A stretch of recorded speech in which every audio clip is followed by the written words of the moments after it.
Chapter 10. The Meeting. As I pulled into the Earl's restaurant parking lot, I was almost positive that the meeting was not going to go down inside the restaurant.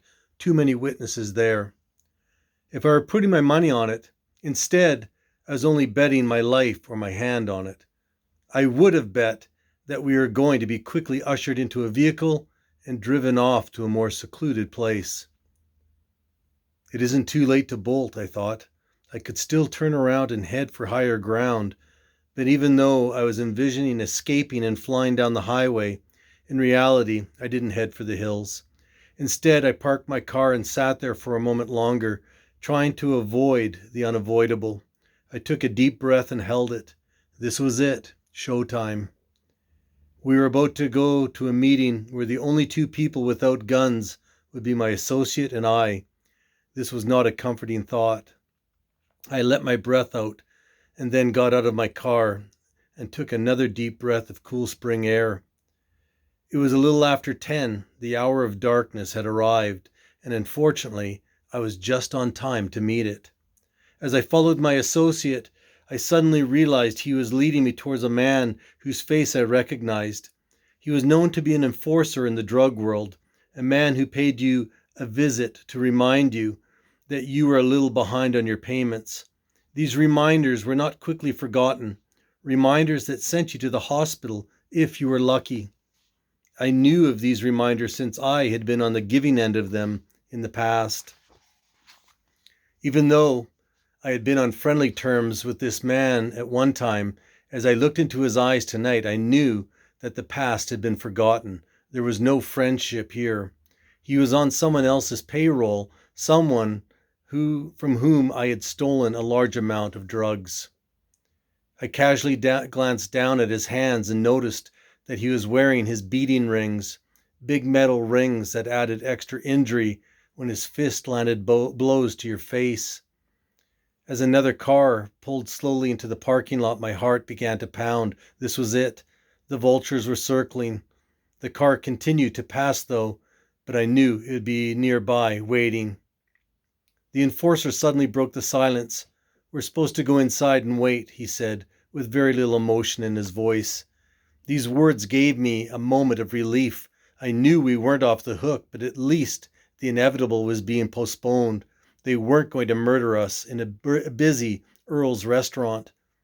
This Earl's was located on the ground floor of a tall office building.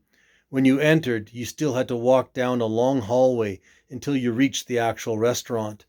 When we finally arrived, we discovered a table was waiting for us. The table was already occupied by two men wearing long black coats and unfriendly expressions. Greasy, dirty-looking men with long hair. I didn't know who they were, but I was certain of what they did for a living. We were told to sit and immediately obeyed. My old friend was fashionably late, his absence adding to the mounting tension around the table. The meeting would not start without him, and there was nothing for the rest of us to do until he arrived. I sat at the end of the table, alone, stewing in my thoughts. My associate was seated on the long side of the table beside our two unknown guests in black coats. No one spoke, and no one made eye contact.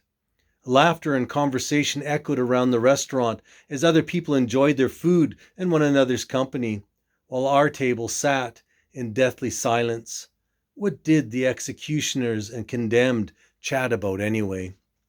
Suddenly, the silence was broken as my old friend walked into the restaurant and approached the table, full of confidence and power.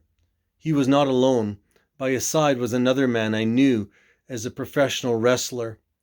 Also a man with whom I had once been on friendly terms, but not tonight. My friend walked around the table and greeted everyone, finally stopping at the seat to my right. He stood there and looked down at me with a smile on his face, a smile of victory, the grin of the cat at the mouse that said, "You're mine."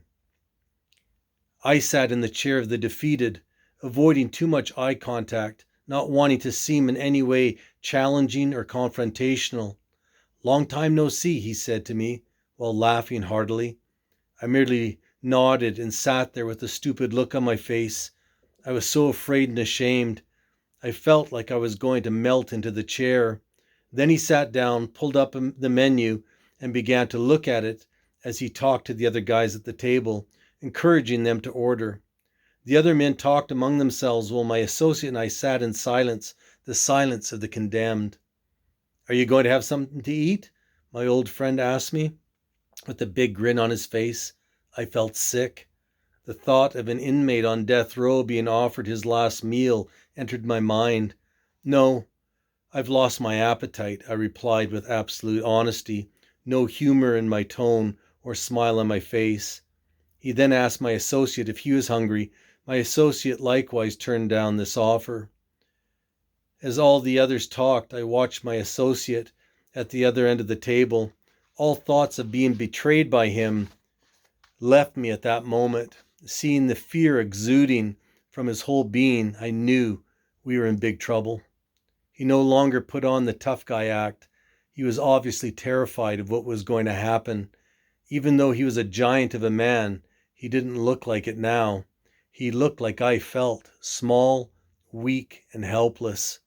He simply sat staring into thin air with a blank look on his face, petrified with fear.